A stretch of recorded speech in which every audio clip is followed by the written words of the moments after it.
이 앞에서 이렇게 혼자서 찬양한다는 것도 쉽지 않거든요. 배우에서 많은 기도해 주시고, 확실히 찬양이 있으니까 예배와 말씀이 더 부드러워지는 것 같아요. 여러분 힘드시죠?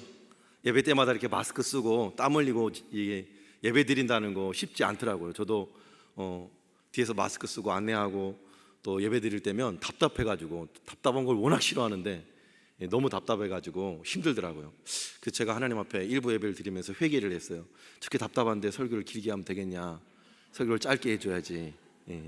또 영상 예배 드리는 분들 많이 계시는데 또 집중이 안 되잖아요. 아무래도 집중도가 떨어지는데, 우리 아이들도 그렇고 우리 어른들도 그렇고 확실히 면대면으로 수업하는 거하고 또 예배 드리는 거하고 또 이렇게 영상으로 예배 드리는 거 하늘과 땅이거든요. 그래서 거두절미하고 제가 딱 요약해서 한 말씀만 전해드리고 또 그것을 우리 실생활에 적용할 수 있는 포인트들 몇 가지를 알려드리면서 오늘 말씀을 정리하고자 합니다. 계속되는 이 지금 코로나19 때문에 좀 멈추는가 했더니 또 발생하고, 그죠? 멈추는가 했더니 또 발생하고, 도대체 끝은 어디인가? 끝이 보이지 않기 때문에 더 우리의 마음이 힘들지 않나 생각이 되어집니다. 끝이 보인다면, 그죠? 이 여행의 끝이, 이 터널의 끝이 보인다면 소망이 있는데, 언제 끝날지 모르는 이 막연한 불안함 때문에, 두려움 때문에 우리는 더욱 힘들어하고 있지 않나 하는 생각이 들어져요. 오늘 오전 뉴스에도 보니까 대전에서 추가 확진자들이 방문 판매 설명회를 통해서 계속 확진자가 늘어나는 걸 보고 있는데, 그나마 우리나라는 정말 감사하게도 이나마 지키고 있는 것이 너무나 감사한 것이고 하나님의 은혜인 것 같아요. 우리 전 세계, 특별히 미국이나 브라질이나 러시아나 유럽 등지를 보면 전 세계적으로 어마어마한 수만 명, 수십만 명, 수백만 명이 지금 코로나 확진을 받고 있고, 죽어가는 인원이 수십만 명에 달하고 있습니다. 우리 눈에 보이지 않기 때문에 우리는 잘 못 느끼겠지만 전시와도 방불할 만큼, 그죠? 그런 두려움과 공포에 떨고 있는 것이 지금 우리가 직면하고 있는, 매일 당면하고 있는 현실입니다.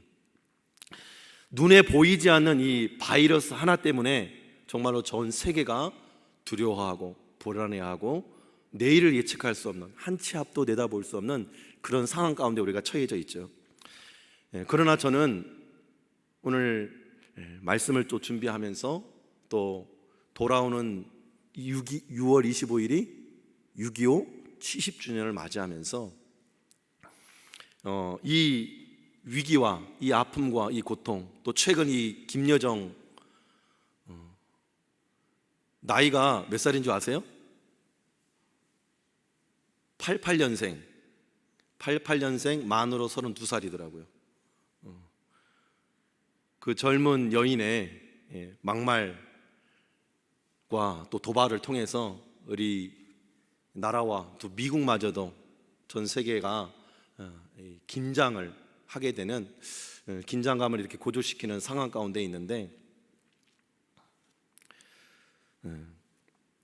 이 원류를 쫓아가 봤어요. 이 원류를 쫓아가 보면 우리가 인식하지 못하고 있는 이 사상적 바이러스로 인해서 지난 100여 년 동안 약 1억 명의 생명을 앗아간 재앙이 있었더라고요. 이 재앙은 한 가정으로부터 시작됩니다. 그리고 한 부모님으로부터 시작돼요. 무엇이? 전 세계 1억 명이 죽어나가는, 여러분 1억 명 상상이나 가십니까? 1억 명. 우리나라 남한이 몇 명이에요? 그러니까 한 117만 명 정도 되더라고요. 북한이 한 4,500만 정도 되는 것 같아요. 합해서 8천만이 안 돼요. 그렇다면 1억 명이 죽었다고 하는 것은 남북한 인구를 다 포함해서 다 한 나라가 멸망하고 없어진 것보다도 더 큰 인원이 죽었다는 거예요. 이 사상적 바이러스 하나 때문에. 이 재앙이 시작된 이 가정을 소개하면, 한 아이가 있었는데 이 아이의 할아버지가 유대인이었습니다. 그리고 랍비였습니다. 7 남매를 낳았는데 첫째 큰아버지가 할아버지의 뜻을 따라서 랍비가 됩니다. 그리고 이 아이의 아버지는 랍비가 되지 않고 변호사의 길을 택합니다. 그리고 이 변호사가 아버지가 가족들과 어린아이들을 데리고 독일의 트리히라는 지역으로 이사를 가게 됩니다. 그리고 그 이사를 간 지역에서 회당에 가지 않고 교회를 나가게 됩니다. 그럼 이 아이가 아버지한테 질문하는 거예요. 아빠, 우리는 왜 회당에 가야 되는데, 유대인으로서 회당에 가야 되는데 왜 교회에 나가요? 근데 이 아버지의 대답이 가관이에요. 우리가 사는 이사 온 이 지역은 기독교인들이 많다. 기독교인들이 이 많은 지역에서 우리가 왕따를 당하지 않으려면 교회에 다녀야 된다. 두 번째로, 아빠가 변호사 일을 하고 있는데 이 지역에는 교인들이 많기 때문에 교회를 통해서 네트워크를 형성하고 자기의 사업을 더 활발하게 꾸려나갈 수 있다. 그렇기 때문에 우리가 교회를 나간다라고 이유를 밝혔습니다. 그렇게 이 아버지의 철학을 따라서 이 가족이 교회를 꾸준하게 다닙니다. 그리고 6살 때 이 아이가 세례를 받습니다. 유아 세례를 받습니다. 그리고 오랜 기간 교회를 열심히 다녔습니다. 어떻습니까? 이 가정이 신앙의 가정이라고 말할 수 있을까요? 믿음을 전수한 가정이라고 말할 수 있을까요? 그렇지 않죠. 이 아버지는 믿음도 없었고 자신만 믿음을 갖지 못한 것이 아니라 자신의 가족들과 자녀들에게 신앙을 전수해 주지 못했습니다. 본인이 신앙이 없으니까. 이 아들은 대학에 들어갈 때 교회를 떠났고 그의 나이 30세가 되었을 때에 1848년 초 공산주의자 동맹의 위임을 받아서 공산당 선언을 합니다. 이 사람이 바로 칼 막스입니다. 칼 막스가 주창한 이 사상적 바이러스 때문에 공산주의 혁명이 일어났고 지금으로부터 103년 전 러시아가 공산주의 혁명으로 초토화되면서 지금까지 공산주의 때문에 죽은 숫자는 1억 명을 넘고 있다고 합니다. 한 가정에서 자녀 한 명을 어떻게 키워내느냐에 따라서 인류의 재앙이 될 수도 있고 인류의 축복이 될 수 있다는 거예요.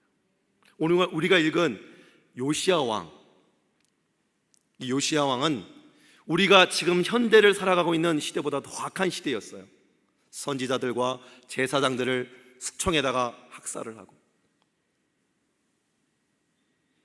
또 자기 아들을 인신제사를 드리면서 샘플로 드리면서 전 국민으로 하여금 우상숭배에 빠지게 하고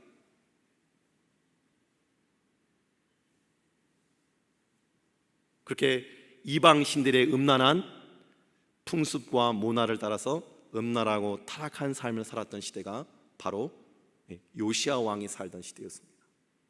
그의 아들 아몬 역시도 2년 동안 한 일이 뭐냐? 성전을 회파하고 성전을 약탈하고 성전에 다른 우상으로 채워넣는 그런 일들을 자행함으로써 그 나라를 더욱 황폐하게 만들었던 인물이었습니다. 그리고 요시야 왕, 이 어린 왕자 요시야 한 사람만을 남겨두고 그의 부하에 의해서 살해를 당하고 이 세상을 떠납니다. 그리고 8살의 나이로 이 요시야 왕이 유다의 왕으로 등극을 하게 됩니다. 감사하게도 이 요시야 왕은 하나님 보시기에 정직히 행하는 왕이었습니다. 하나님의 말씀과 규례와 법도에 순종하면서 일평생 하나님의 말씀대로 하나님의 율법대로 순종하는 자였습니다.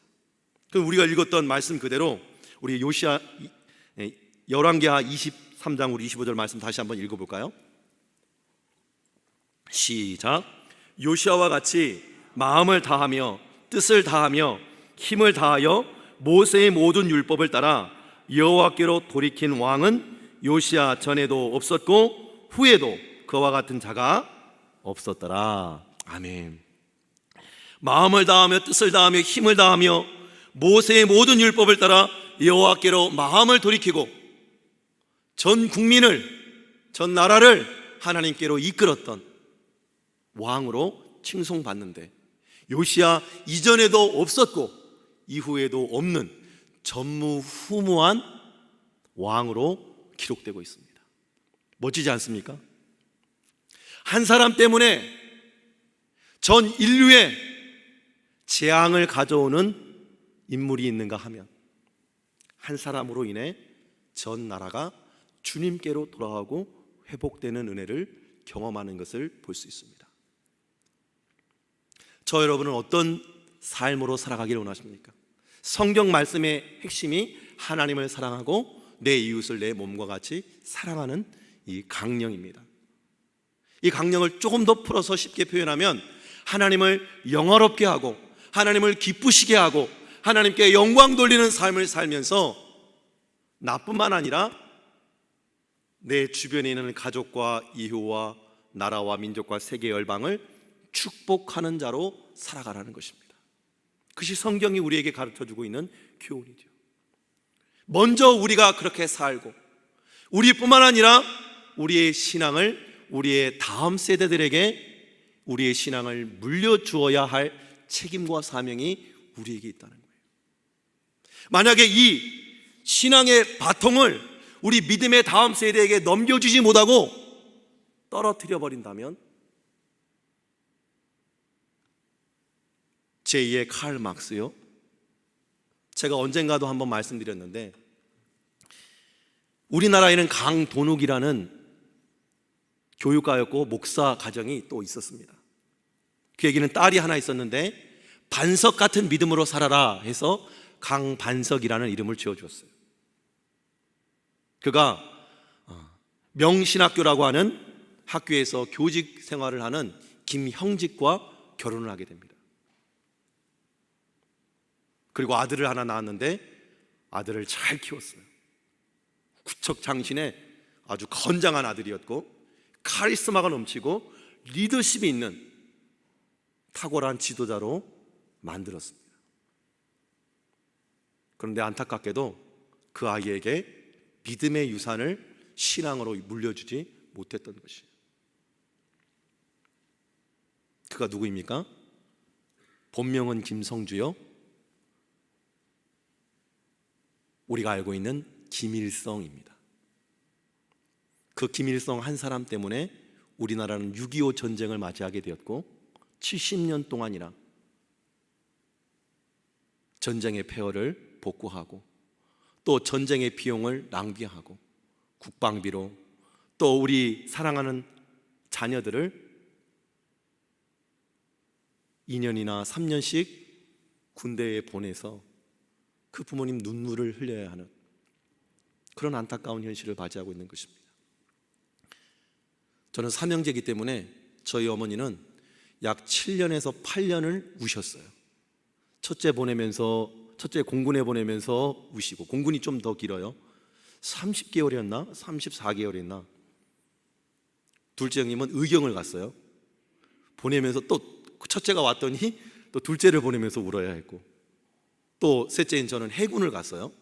해군 군악대에 지원을 해서 갔는데 그때 당시에 육군보다도 또 4개월이 또 많았어요. 2년 4개월로 기억돼요. 그렇게 7년에서 8년 가까이를 어머님은 삼형제를 국방의 의무를 다하기 위해서 보내면서 눈물을 흘려야만 했습니다. 안타까운 현실이죠. 만약에 이런 상상을 해봐요. 칼 막스의 아버지가 그 자녀에게 하나님을 경외하는 바른 믿음을 온전하게 심어줬다면, 그의 이사의 목적이, 교회 나가는 목적이 하나님을 사랑하고 세상을 축복하는 비전으로, 말씀으로 채워졌다면 온 인류의 역사는 달라졌겠죠. 강반석과 김형직이라고 하는 부모님이 그 아들 김일성에게 바른 신학과 바른 신앙과 바른 믿음을 심어줬다면 마찬가지로 우리나라의 역사 또한 새로운 역사를 쓰고 있을 것입니다. 그러나 안타깝게도 이러한 상상과 기대는 이미 지나가 버렸어요. 기회는 떠나가 버렸어요. 그럼 우리는 어떻게 살아야 되고, 우리는 어떻게 우리의 자녀들에게 신앙을 전수해 줘야 될까? 첫째로 먼저 나 자신이 하나님을 사랑하고 세상을 축복하는 하나님의 사람으로 세워져야 됩니다. 먼저 하나님의 말씀으로 우리 자신을 무장하고 이 말씀을 우리 사랑하는 자녀들에게 나눠줄 수 있는 존재가 되어야 되는 것이에요. 그래서 제가 이렇게 이론으로 말하면 힘들잖아요. 4가지로 적용할 수 있는 실천 방안을 마련해 드리고 오늘 말씀을 정리하고자 합니다. 첫째로 말씀을 생활화합시다. 우리가 따라서 한번 해볼까요? 말씀을 생활화합시다. 새벽 예배가 다시 재개되고 예배에 더 참여하기 위해서 가정 예배제를 중단했었어요. 지나고 보니까 아니다, 단 한 사람이라도 예배 나올 수 없는 형편과 처지에 있는 분들이 있다면 그분들에게 말씀을 공급해 줘야겠다. 매일 새벽마다 선포되는 하나님의 말씀을 함께 나눠주면서 그 말씀을 묵상하고 말씀과 동행하는 삶을 살게 해야겠다. 그래서 목사님 이걸 상의하고, 힘들지만 목사님들이 좀 더 준비해서 내일 전하는 새벽 말씀을 미리 전날에 우리 구역장님들을 통해서 구역원들에게 보내주기를 권면드렸습니다. 여러분 받아보고 계시나요? 안 받아보고 계신 분, 안 받아보고 계신 분들은 구역장님한테 말씀을 보내달라고 꼭 말씀하십시오. 그렇게 말씀을 받고 나서 여러분 자신이 묵상하십시오. 말씀을 읽고 또 읽으면서 잠시 3분이든 5분이든 하나님 앞에서 그 말씀을 묵상하고 붙들고 기도하는 시간을 가지십시오. 그리고 그 기도하는 그 깨달은 바 은혜들을 우리 사랑하는 자녀들과 일주일에 단 한 번이라도 모여서 예배할 수 있으면 좋을 것 같아요. 내가 받은 은혜들, 내가 받은 감격들, 말씀의 적용을 우리 사랑하는 자녀들과 나누는 거예요. 혹시 우리 자녀들이 어리지 않고 이미 다 커버렸어요. 장가도 갔어요. 그럼 어떻게 합니까? 그 받은 말씀을 카톡으로 보내주세요. 그냥 카톡으로 사진만 보내지 마시고 말씀만 보내지 마시고 내가 그 말씀을 어떻게 받고 어떻게 은혜를 누렸는지 나의 언어로 나의 적용을 써서 보내주세요. 저도 우리 구역장님들한테 저의 언어로 제가 그 말씀을 받고 제 삶에 적용하는 그 언어들로 같이 코멘트를 달아 보내드려요. 어떤 분들은 그 코멘트 때문에 은혜 받는 분들도 계시고 또 자신이 받은 바 은혜들을 구역장님들에게 한 번 더 나누는 분들도 계세요. 여러분은 여러분의 자녀와 부모의 일가 친족과 이웃들에게 이 말씀을 꾸준하게 나눠보세요. 그냥 너무나 이런 카톡이 많이 오니까 스팸처럼 지나갈 수 있겠죠. 그러나 하나님이 역사하시면, 그를 위해서 말씀을 공급하고 그를 위해서 끊임없이 기도를 공급한다면 하나님의 때 하나님의 방법으로 성령께서 그의 마음을 열어주실 때가 있을 거예요. 그 절묘한 타이밍, 그것은 날마다의 말씀이 공급될 때 그 성령의 역사도 가능한 것이에요. 그래서 이미 다 커버렸다고, 분가했다고, 너무 늦었다고 생각하지 마시고 내가 받은 말씀을 사랑하는 자녀들, 없으면 부모 연결과 친족, 우리 이웃들에게, 내게 맡겨주신 영혼들에게 그 말씀을 나눠주시길 주님으로 축원합니다. 두 번째로 우리 매일 새벽에 드리는 말씀이 큐티책으로 나와 있습니다. 이게 88체육관 옆에 가면은 2층에 바울 서점이 있어요. 바울 서점에 가면 큐티책이 있는데 생명의 삶이라고 큐티책이 있어요. 근데 그것이 우리의 자녀들 세대별로 나와 있어요. 유아부 유치부 버전, 저학년 1, 2, 3학년 버전, 4, 5, 6학년 버전, 중등부 버전, 청소년부 버전, 그리고 장년부 버전에 이르기까지 큐티책이 있어요. 그 큐티책을 사서 우리 자녀들에게 선물해 주십시오. 그리고 그것도 하나 구입해서 함께 묵상하고 나누는 시간을 가지면 더 좋을 것 같아요. 한 단계 더 업그레이드 된 말씀 신앙이죠. 그리고 이거는 제가 이렇게 믿음의 유산을 다음 세대에게 전달해 주자고 늘 외치면서 우리 자녀들에게 전수 못 해주면 안 되잖아요. 저는 늘 두렵고 떨리는 마음으로 우리 자녀들에게 어떻게 하면 신앙을 전수할까 고민합니다. 그래서 얼마 전에 우리 작년에 만화로 된 십계명 주기도문 강의를 들으신 분들이 계실 거예요. 그죠? 인터넷에 검색해 보면 나와요. 만화로 된 만화 사도신경, 만화 십계명, 만화 주기도문. 이거는 우리 기독교 교리의 세 가지 핵심 교리입니다. 여기에 구원론도 담겨 있고 성령론도 담겨 있고 기독론도 담겨 있고 모든 신학이 총체적으로 담겨 있어요. 그래서 사도신경은 우리의 믿음이 무엇인가, 또 십계명은 우리가 행해야 할 기독교 윤리 헌장이 무엇인가, 주기도문은 하나님의 뜻이 이 땅에서 이루어진 것까지 하늘에서도 이루어지기를 원하나이다. 하나님의 소망과 비전을 이루는 그 비전의 세 가지 교리를 담고 있어요. 그래서 그 만화책을 사서 우리 아이들에게 읽어주십시오. 그걸 읽어주다 보면 아이들은 절대로 그 세 가지만 뇌리에 받고 있어도 절대로 이단에 빠지지 않습니다. 절대로 이단에 빠질 수가 없습니다. 왜? 신천지는 사도신경 신앙 고백하라고 하면 안 하거든요. 못 하거든요. 그 세 가지부터 시작해서 성경으로 만화로 된 성경 개관이 있어요. 그것도 읽어주시고, 그러면 성경 개관을 읽으면 우리 성경책을 더 쉽게 읽게 될 수 있죠. 그리고 만화로 된 시리즈가 기독교 광요로부터 기독론, 구원론, 로마서, 레위기 쭉 펼쳐져 있습니다. 그 시리즈를 다 읽혀주세요.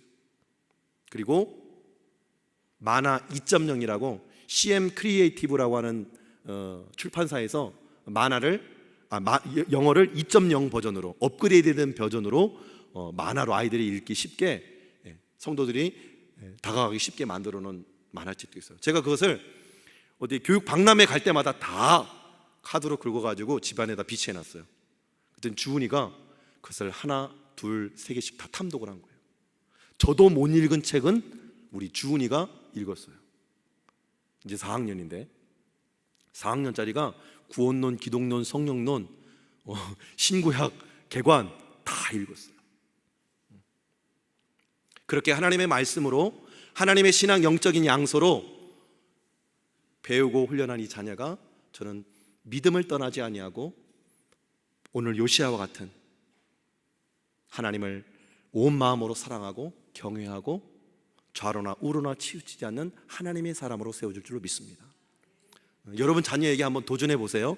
한번 서점에 가셔가지고 만화로 된 그 신학 서적들을 한번 찾아서 우리 자녀들에게 선물할 수 있다면, 가정이 지금 많이 모여있는 시기잖아요. 그죠? 학교도 일주일에 한 번밖에 안 가고 많이 모여있는 그런 가정들이 많이 있는데, 손주들에게 밥만 해주지 마시고요, 살림 빨래만 해주지 마시고요, 정말 필요한 영적인 지도를 해줄 수 있는 할머니, 할아버지 되기를 주님 이름으로 축원합니다.